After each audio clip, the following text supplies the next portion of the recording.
After playing and beating Kirby in the Forgotten Land, I decided to make a few videos talking about certain aspects of that particular game.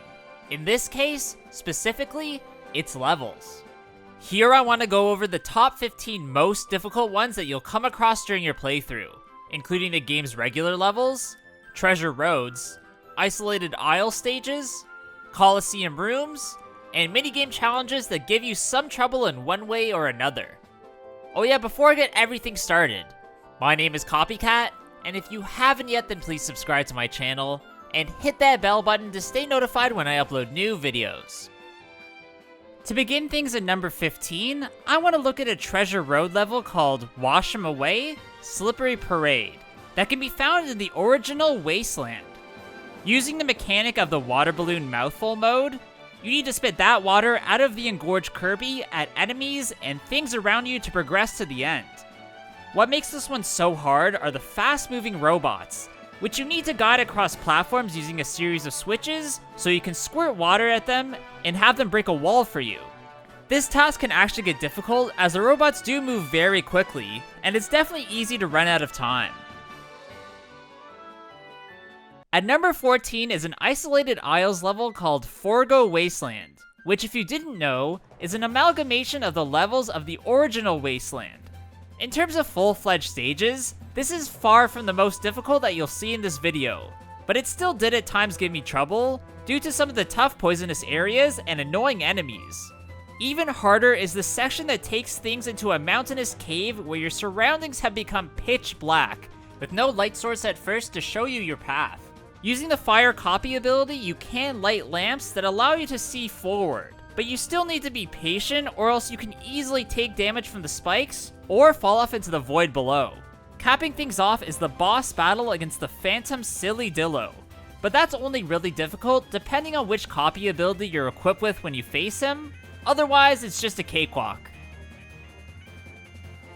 Next, I want to look at a treasure road level called Kirby's Inhale Showdown, where you don't use any copy abilities and instead need to inhale stars and spit them back out at enemies. For those of you who may not know, this is actually an homage to Kirby's Blowout Blast for the 3DS, which was an entire game based around that specific mechanic. This one can actually give you trouble if you're not prepared, and shows how different the game can feel playing just as normal Kirby.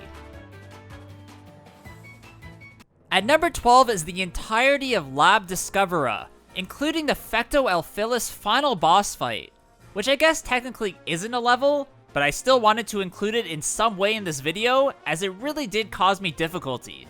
This is especially the case if you haven't upgraded your copy abilities to do more damage, because if you don't, then you really need to approach each battle with caution. Later in this video, we will see much harder boss fights, as I'm pretty sure even though these ones are notable, I still got through them relatively easily. Probably my favorite hardest level that you'll see in this video is Kirby, the Master of Mouthfuls stage that can be found in the Redgar Forbidden Lands. In this treasure road, you have 3 minutes and 30 seconds to complete the course using most of the Mouthful mode transformations, which contain very tough platforming sections and enemies that stop at nothing to get in your way.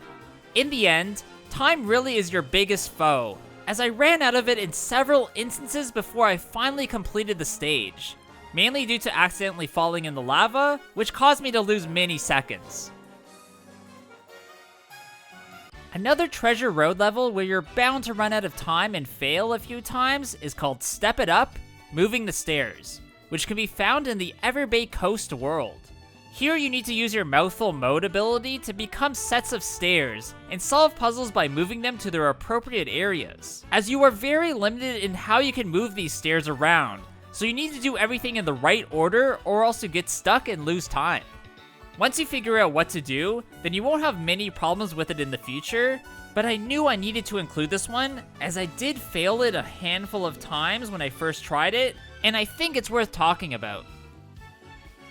At number 9, we have a Redgar Forbidden Lands level called The Beast Pack's Final Stand, which is absolutely jam-packed full of enemies to face off against, being the last stage of the game before you fight the final bosses.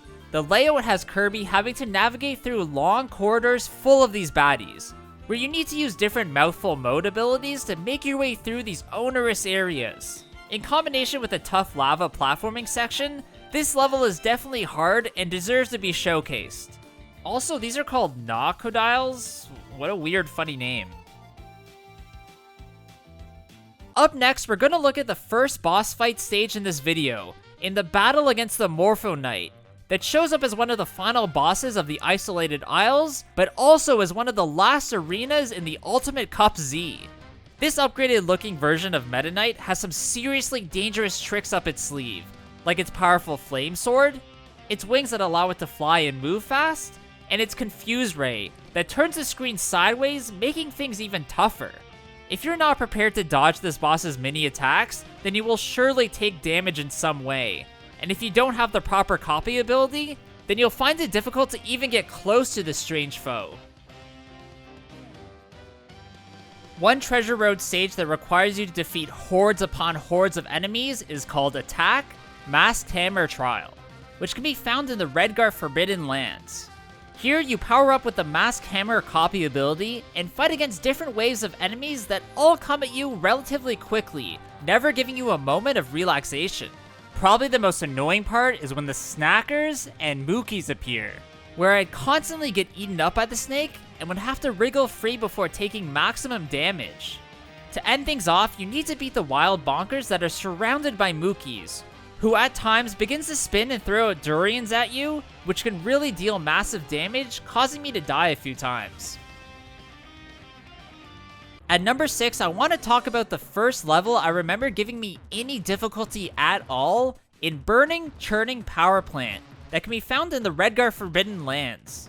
Here you have to make your way through the dangerous parts of this level, like the walls that close in wanting to smush you, the conveyor belt section with the presses that want to crush you, a room with walls closing in on you that want to spike you, and a section where you need to fit in a hole in the wall or get knocked into the lava. This level's both challenging and fun, which in the end makes it a very enjoyable experience.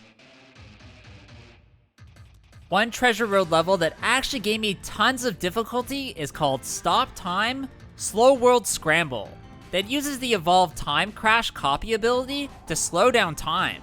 However, the game never tells you how to properly use this ability to its fullest, and at first I was avoiding enemies in my rush towards the end, which isn't what you're supposed to do. Instead, you actually have to touch every single enemy and obstacle in your way, while also triggering the ability with plenty of time left on the clock, which ensures time will remain slowly moving and you can make it to the end with milliseconds to spare. I love the different feeling mechanic of this one, and I wish this ability was utilized somewhere else in the game or even in another challenge, but it never really shows up at all. At number 4, I want to look at the Forgo Zone, which is a really difficult level found in the Isolated Isles that combines every stage from the Redgar Forbidden Lands world, but now made even tougher. Now, I have already gone through a few of those levels, so you probably know already what makes this one so hard: the lava. I really don't know what else to say that I haven't already said about similar levels in this game, other than to proceed with extreme caution and ensure you have the right ability. At number 3 is a bit of a curveball, as I decided to include the extra hard 3-star difficulty level of the Tilt and Whirl minigame that can be found in DDD Town. What makes this challenge so excruciating is that you need to guide the Kirby ball to the end of the time maze while using the motion controls and not the regular joysticks.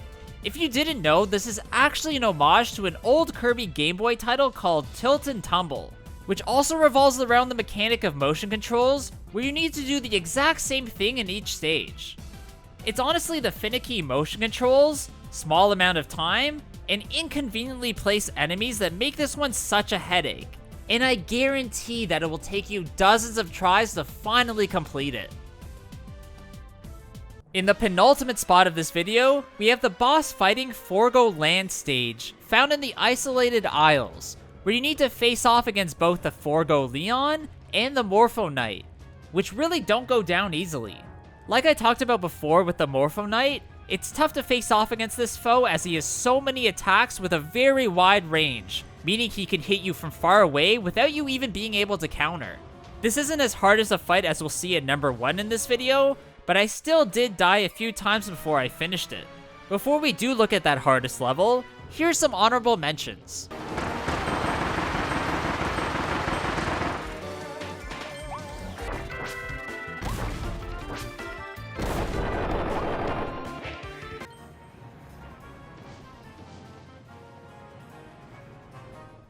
Coming in at number 1 is the final arena stage of the Ultimate Cup Z Coliseum Challenge against the Chaos Alphilis, who is by far the hardest thing you'll fight in this game. This is a way tougher version of the final Fecto Alphilis boss fight, as he's much tankier and pulls off combination attacks that you really need to be prepared for, as he can chunk your health very quickly. Even if you do manage to dodge and damage and defeat the Chaos Alphilis in this form, it's really its true orbed version that will give you real problems, as it shoots lasers towards you and tries to suck you up, where if he succeeds, it will drain half your health almost immediately. This was the longest I ever spent trying to beat a boss in a Kirby game, and the closest that Pink Blob will ever get to a Dark Souls experience. Alright, that's gonna be it for today's video, guys. I really hope you did enjoy this one. If you did, please leave a like, comment below what you thought about it, and of course subscribe to my channel. Also, please go follow my Instagram at Copycat Gamer. There I upload some cool clips, show items from my collection, and it's a good way to interact with me. If you want to DM me and ask me questions, I'll answer you guys there. Hope you guys all have a good day, and I'll see you all in the next one. Bye!